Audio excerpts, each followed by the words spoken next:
मुंबई के अंधेरी इलाके में 25 अगस्त 2022 की सुबह एक आम दिन की तरह शुरू हुई। हल्की धूप, सड़कों पर दौड़ती गाड़ियां और हर किसी के पास अपनी अपनी व्यस्त दिनचर्या। इसी हलचल के बीच 15 साल की वंशिता राठौर अपनी स्कूल ड्रेस पहनकर घर से निकली, लेकिन शाम होने लगी, सूरज डूबने लगा और वंशिता घर नहीं लौटी। उसकी माँ का दिल बेचैन हो उठा। पिता ने फोन मिलाया, लेकिन फोन स्विच ऑफ आ रहा था। घबराहट बढ़ने लगी। दोनों ने मिलकर आसपास के इलाकों में खोज शुरू की। स्कूल, दोस्तों के घर, पार्क, हर जगह ढूंढा, लेकिन वंशिता का कोई पता नहीं चला। आखिरकार मजबूर होकर वे अंधेरी पुलिस स्टेशन पहुंचे और बेटी की गुमशुदगी की रिपोर्ट लिखवाई। पुलिस ने तुरंत हरकत में आकर तलाश शुरू कर दी और अपहरण का मामला दर्ज किया, लेकिन समय बीतता गया और वंशिता का कोई सुराग नहीं मिला। अगले दिन 26 अगस्त की सुबह अंधेरी रेलवे स्टेशन के पास एक झाड़ी से तेज दुर्गंध आने लगी। वहां से गुजर रहे कुछ लोगों ने देखा कि झाड़ियों में एक सूटकेस पड़ा था। कुछ लोगों ने करीब जाकर सूटकेस को देखा और बदबू से परेशान हो गए। पुलिस मौके पर पहुंची। सूटकेस खोला गया तो सभी के रोंगटे खड़े हो गए। अंदर एक लड़की की लाश, एक स्कूल ड्रेस और एक कंबल रखा हुआ था। लाश बुरी तरह से क्षत विक्षत थी। पुलिस ने तुरंत वंशिता के माता पिता को बुलाया। इंस्पेक्टर ने कहा, हमें एक लड़की की लाश मिली है। हमें लगता है कि ये आपकी बेटी हो सकती है। कृपया शिनाख्त के लिए आएं। वंशिता की लाश मिलने के बाद अंधेरी पुलिस ने मामले की जांच तेज कर दी थी। इंस्पेक्टर प्रभाकर ने वंशिता के माता पिता से पूछा, क्या आपको किसी पर शक है? कोई ऐसा जिससे दुश्मनी हो या जो वंशिता को परेशान करता हो? वंशिता की मां ने रोते हुए कहा, हाँ, हमें शक है। एक लड़का है, संतोष। वो कई दिनों से वंशिता को परेशान कर रहा था। कुछ दिन पहले मेरे पति ने उसे कड़ी फटकार भी लगाई थी। हमें लगता है उसी ने ये सब किया होगा। इस बयान ने पुलिस को पहली अहम कड़ी दी। संतोष, एक ऐसा नाम जो अब इस केस की तहकीकात का केंद्र बन चुका था। पुलिस ने संतोष की जानकारी जुटाई और उसी दिन उसकी तलाश में उसके घर छापा मारा, लेकिन संतोष गायब था। उसका घर खाली पड़ा था, जैसे किसी ने जल्दबाजी में भागने की कोशिश की हो। 27 अगस्त को पुलिस के पास एक बड़ी खबर आई। संतोष का मोबाइल फोन 10 सेकंड के लिए ऑन हुआ था। पुलिस तुरंत अलर्ट हो गई। अहमदाबाद पुलिस ने रेलवे स्टेशन और आसपास के सभी सीसीटीवी कैमरों की फुटेज खंगालनी शुरू की। इंस्पेक्टर प्रभाकर अपनी टीम के साथ पूरी रात जागते हुए अपडेट का इंतजार कर रहे थे। अहमदाबाद स्टेशन के आसपास कोई सुराग नहीं मिला। इसी बीच वसई रेलवे स्टेशन के सीसीटीवी फुटेज की जांच में एक चौंकाने वाली बात सामने आई। इंस्पेक्टर प्रभाकर और उनकी टीम ने देखा कि संतोष और उसके दोस्त विशाल वंशिता की हत्या वाले दिन एक ट्रेन में चढ़ते हुए दिखाई दिए। पुलिस ने तुरंत उस ट्रेन के रूट और स्टॉप की जानकारी निकाली। अहमदाबाद और उससे आगे के सभी रेलवे स्टेशनों को अलर्ट कर दिया गया। हर स्टेशन पर सीसीटीवी की जांच शुरू हुई, लेकिन कई घंटों की कोशिशों के बाद भी दोनों लड़कों का कोई सुराग नहीं मिला। अंधेरी से अहमदाबाद तक का यह सफर अब पुलिस के लिए पहेली बन चुका था। हर सुराग एक नए मोड़ पर लेकर जा रहा था। संतोष और विशाल अब पुलिस के लिए सिर्फ फरार अपराधी नहीं थे, बल्कि एक गहरा राज थे। जांच के दौरान पुलिस को पता चला कि संतोष की दादी पालनपुर में रहती हैं। पालनपुर राजस्थान की सीमा के पास एक छोटा सा कस्बा था। इंस्पेक्टर प्रभाकर ने अपनी टीम को पालनपुर भेजने का फैसला किया। संतोष की दादी का घर कस्बे के बाहरी इलाके में था। मिट्टी की दीवारें, टूटी हुई खिड़कियां और एक पुरानी जर्जर छत। पुलिस ने दरवाजा खटखटाया। दरवाजा खोलने वाली एक बुजुर्ग महिला थी, संतोष की दादी। इंस्पेक्टर प्रभाकर ने पूछा, संतोष कहाँ है? संतोष बेटा, वो तो कई महीनों से यहाँ आया ही नहीं। मैं तो बस अकेली रहती हूँ। पुलिस ने घर की तलाशी ली, लेकिन संतोष और विशाल का कोई निशान नहीं मिला। पुलिस के पास कोई ठोस सबूत नहीं था, इसलिए वे बिना कार्रवाई के लौट आए। इंस्पेक्टर प्रभाकर ने अपनी टीम को दादी और उनके घर पर नजर रखने का निर्देश दिया। समय बीतता गया, लेकिन संतोष का कोई सुराग नहीं मिला। कई दिनों बाद जब पुलिस को लगा कि मामला ठंडा पड़ चुका है, उन्होंने दादी के घर पर एक बार फिर से दबिश दी। इस बार उनकी योजना बेहद गुप्त थी।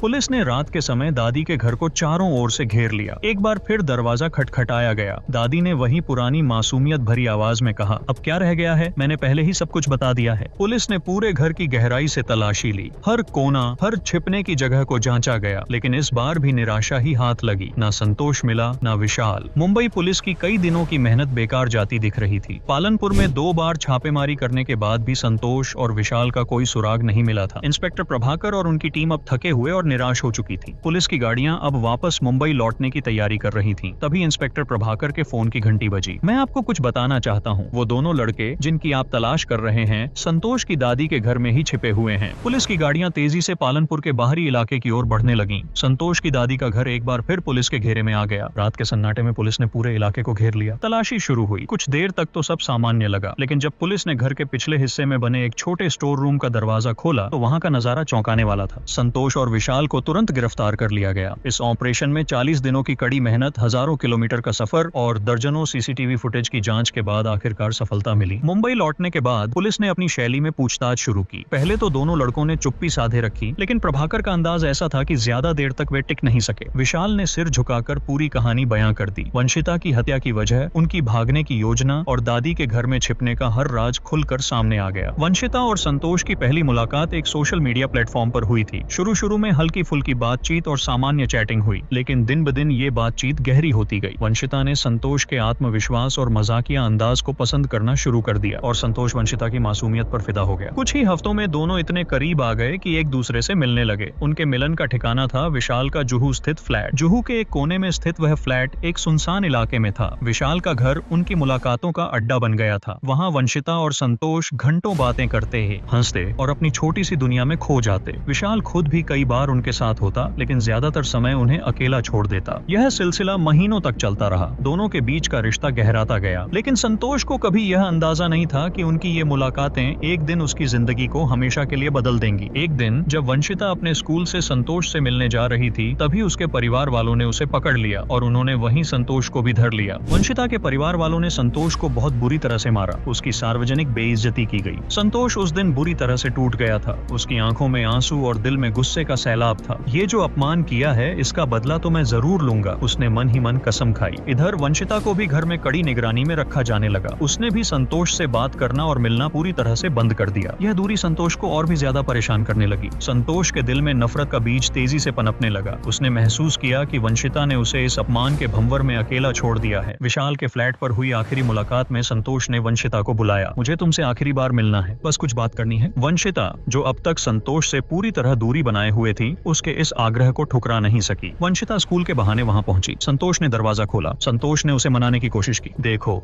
मैं अब भी तुमसे प्यार करता हूँ, हम सब ठीक कर सकते हैं, बस तुम्हें अपने घर वालों को समझाना होगा। यह मुमकिन नहीं है संतोष, मैं अपने घर वालों के खिलाफ नहीं जा सकती, हमें यह सब खत्म करना होगा। अगले ही पल उसने अपनी जेब से चाकू निकाला और वंशिता पर ताबड़तोड़ वार करने लगा। वंशिता की चीखों ने फ्लैट की दीवारों को चीर दिया। विशाल, जो दूसरे कमरे में था, तुरंत बाहर आया। विशाल ने देखा कि संतोष ने नियंत्रण खो दिया है। उसने वंशिता को पकड़ लिया ताकि वह हिल न सके और संतोष ने बार बार चाकू उसके शरीर में घोंप दिया। घटना के बाद दोनों ने मिलकर वंशिता की लाश को छिपाने की योजना बनाई। उन्होंने उसके शरीर को एक बड़े सूटकेस में भरा। रात के अंधेरे में दोनों एक सुनसान जंगल की ओर गए। वहां उन्होंने वह सूटकेस झाड़ियों में फेंक दिया। दोनों उसी रात ट्रेन में बैठकर पालनपुर के लिए निकल गए। मुंबई पुलिस ने जब संतोष और विशाल को पकड़ लिया और यह खौफनाक कहानी सामने आई, दोनों आरोपियों के खिलाफ चार्जशीट तैयार हुई। उन्हें जेल भेज दिया गया। वंशिता की हत्या ने सभी को यह सिखाया कि गुस्सा और जुनून कैसे इंसान को अंधा बना सकते हैं। प्यार का मतलब कभी भी दूसरों पर अधिकार जताना नहीं होता। यह घटना हमेशा याद दिलाएगी कि नफरत और बदले की आग में जलकर सिर्फ और सिर्फ जिंदगी बर्बाद होती है। दोस्तों, इस पूरी घटना के बारे में आपकी क्या राय है, कमेंट बॉक्स में जरूर बताएं और अगर हमारी मेहनत पसंद आई हो तो इस वीडियो को लाइक करते हुए शेयर भी करें। अगर आपने अब तक चैनल को सब्सक्राइब नहीं किया है तो हमारे चैनल को सब्सक्राइब कर लीजिए। धन्यवाद।